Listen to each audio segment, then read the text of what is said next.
home base is where it all begins. When gearing up for a run or changing from one class to another, be aware that a swift prey to the table will completely arm you, equipping all weapons and wands unlocked, as well as filling your ammo pouch. You will, however, need to manually load your guns. And don't forget to grab that starting cash. This can actually be spent before entering your main run by shopping with the vendor near the gunsmith. Unlock Jude at home base by simply beating the first boss and praying to rescue him. The wands in the game can be an absolute boon to you, especially those of an offensive, homing nature. Whilst fighting from cover, you can quite literally throw your spells around that is protecting you without exposing yourself. Casts are unlimited, only governed by a cooldown, represented by this bar on the handle. Whilst it's white, you can cast. You can increase the damage and decrease the cooldown of your wands by using skill points. All of this allows you to damage and add additional effects to enemies whilst conserving ammunition. Attaching those charms to the front of a main weapon or the rear of a pistol is a no-brainer. They are infinite use that is only governed by the cooldown, always do extra damage, and add additional effects to the next shot that you take, giving you more tactical options. When you have a charm in hand, hold the B or Y button on the respective control pad for information on damage, effect and cooldown.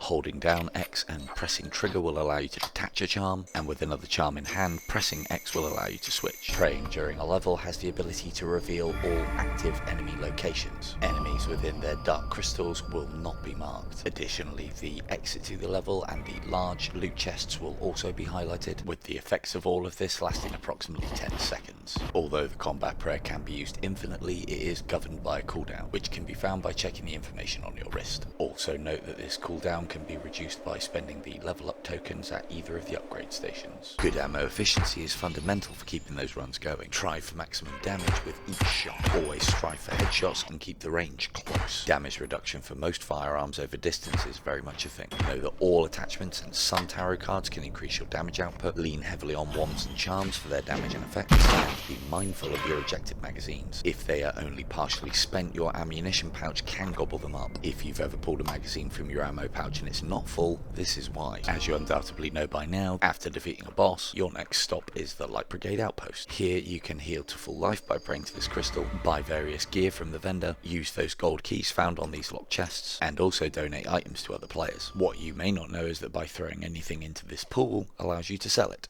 Sidearms, wands, attachments, items, your main weapon, even ammunition. You name it. If you can chuck it in the pond, it is worth cash.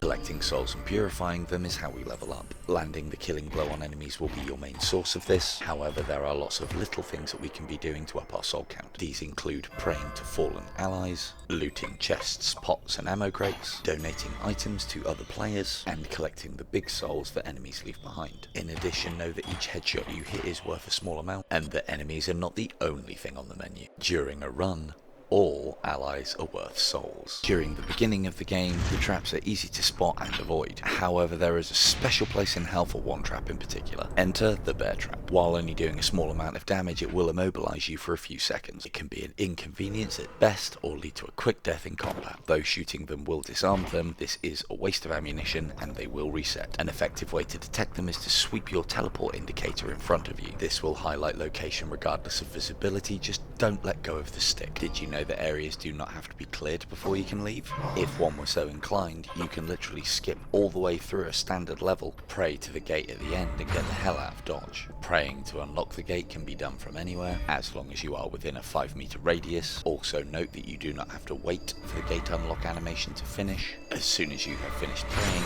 you can go. Be aware that leaving a level will recover your spirit, but you will lose all souls that you were carrying. The class shrine will unlock after your first death during a run. Unlocking the next class is done so by leveling up your most recent addition. Each class has a unique loadout and passive ability. Do note that this passive ability will not take effect until you have put at least one level up start into it. A class's wand and sidearm will not be equipable until you have done the same. And remember, when switching classes, you will need to re-equip all weapons and ammunition. This can be done quickly and easily by simply praying to the table. So you've just unlocked that shiny new class, but the starting weapon's not so great, or you're simply hot trash with it. Don't worry, there is a solution. As long as you have no problem with executing your allies, you can take their weapon. Simply kill this soldier next to where you gear up. His Gavir 43 will no longer be in use. Storing it on your back slot will allow you to pick ammunition up from the table for it. You will also have to fight this soldier before you start your run. Do note that the only class you can't do this with is the pistolier. During a run you may come across these large dark crystals. These ones house enemies and are invincible. As you make your kills across a level, the crystals will shatter, making a distinct noise,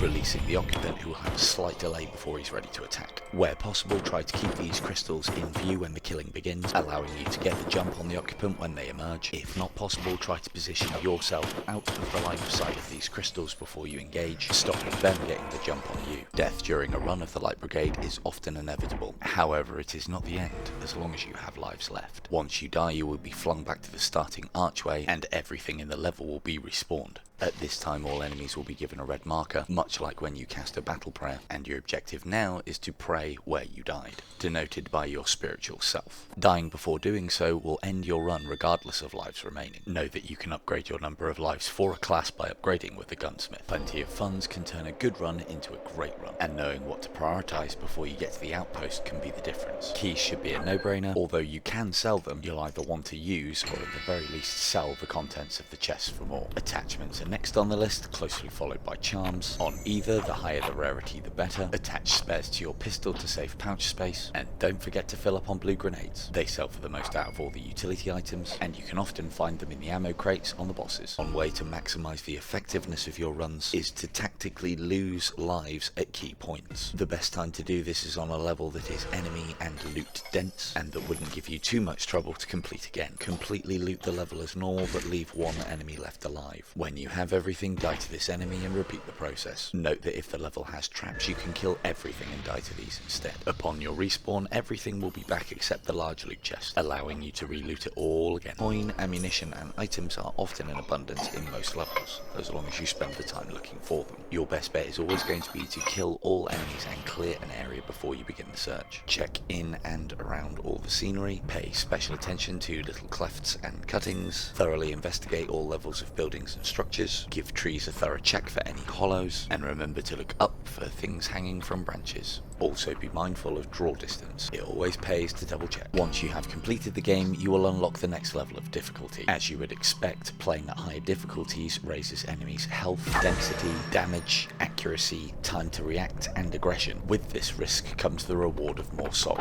approximately 25% more per level. Completing the game in one difficulty will unlock the next. Praying to this statue of Father will allow you to select. Also note that every time you complete a run, the game's difficulty will be raised by 1 automatically. One event that can happen on all difficulties is the giant ambush. The best way to counter is to know what they look like, which in turn allows you to be ready for them. Ensure you have a fresh mag and that the weapon is charged. If you have a weapon charm, trigger it, and don't forget about your magic wand. Once activated by being within 8 meters, go for an all-out assault and aim for the head. You will have a few seconds to unload on him as he struggles through the door. If you don't slay the giant from this initial assault, retreat and finish him off from a distance.